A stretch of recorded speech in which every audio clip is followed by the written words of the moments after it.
અમરેલી નગરપાલિકાનું વર્ષ 2026-27નું બજેટ ₹113 કરોડ 44 લાખ ઉપરાંતનું બજેટ જનરલ બોર્ડમાં સર્વાનુમતે મંજૂર થયેલ છે, જેમાં 31 સભ્યો હાજર રહ્યા હતા. આ બોર્ડમાં શહેરમાં વિવિધ વિકાસકીય કામોની જોગવાઈ કરવામાં આવેલ છે. જે વિકાસ કામોની જોગવાઈ થયેલ છે તેમાં આગામી સમયમાં શહેરમાં 3 જેટલા ઓક્સિજન પાર્ક બનાવવામાં આવશે અને શહેરમાં લગભગ 5 વર્ષની મુદતમાં 90% રસ્તાઓના કામ પૂર્ણ થયેલ હોય, જે 10% રસ્તાના કામ અલગ અલગ વિસ્તારમાં બાકી રહે છે તે કામ આગામી 6 માસમાં પૂર્ણ કરવામાં આવશે. તેમજ અમરેલી શહેરમાં નવો ભળેલ ઓજી એરિયા વિસ્તારમાં પણ તમામ રસ્તાના કામો લગભગ પૂર્ણ થયેલ છે. જે 5-10% બાકી રહે તેનું આયોજન થઈ ગયેલ છે, જે આગામી સમયમાં ટેન્ડર પ્રક્રિયા દ્વારા કામગીરી પણ કરવામાં આવનાર છે. અને શહેરમાં 5 વર્ષ દરમિયાન કરેલ વૃક્ષારોપણ, વિવિધ વિકાસકીય કરોડો રૂપિયાના કામો કરેલા છે, જેમાં પાણી પુરવઠા લગત 3 ઊંચી ટાંકી જે હાલ કાર્યરત કરેલ છે અમોએ, તેમજ સંપૂર્ણ 7 ઝોનને લિંક લાઇનથી જોડવા માટેની કામગીરી પણ અમે કરી રહ્યા છે.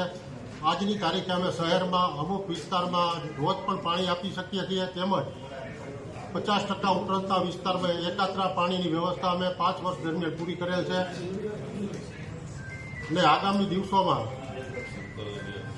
મંજૂર થયેલા કામો શરૂ કરવાના જે બાકી છે, તેમાં શહેરને ફરતા મુખ્ય રસ્તાઓ જેવા 8 માર્ગો આવે છે શહેરની અંદર, તેના ઉપર ગેટ બનાવવામાં આવશે. તેમજ બાયપાસની રિંગ રોડ ઉપર 8 સર્કલના નવા આધુનિકરણ કરવામાં આવશે. અને ડ્રેનેજ લાઇનની વાત કરીએ તો આ 5 વર્ષમાં ડ્રેનેજ લાઇન માટેનો બીજા ભાગનો પ્રોજેક્ટ પૂર્ણ કરેલ છે. હજી પણ બાકી રહેતા રસ્તાઓ માટે ત્રીજા ભાગનો સર્વે ચાલુ કરેલ છે. અને આગામી વર્ષમાં ગાર્ડન ડેવલપમેન્ટના કામો પણ અમે કરેલ છે, જેમાં રોકડિયા સરોવરને રિવરફ્રન્ટ તરીકે પણ વિકસાવવામાં આવનાર. અને આગામી સમયમાં 50 કરોડના ખર્ચે ખેબી જળાશય ઉપર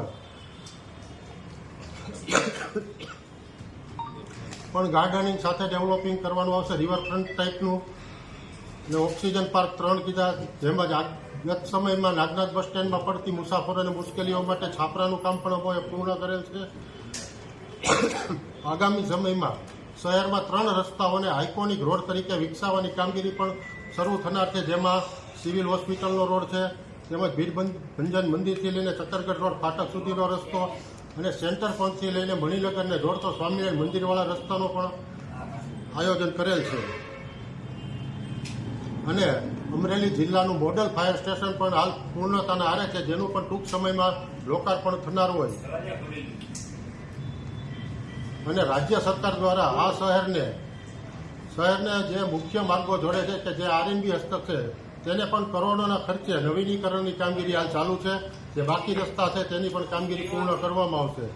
રાજ્ય સરકાર દ્વારા શહેરના આધુનિક 2 હેરિટેજ જેવા ગણાતા રાજમહેલ અને ટાવર બંનેની રકમ મંજૂર કરી હાલ રાજમહેલનું કામ ચાલુ હોય, ટાવરનું રિનોવેશનનું કામ પણ ચાલુ હોય.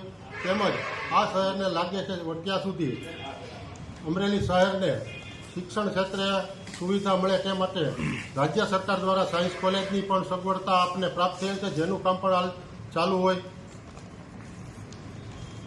સાહેબ, ટાવરનું તમે રિનોવેશન કીધું ને કેટલા પૈસા ફાળવવામાં આવ્યા છે? લગભગ 3 કરોડ આસપાસની રકમ છે.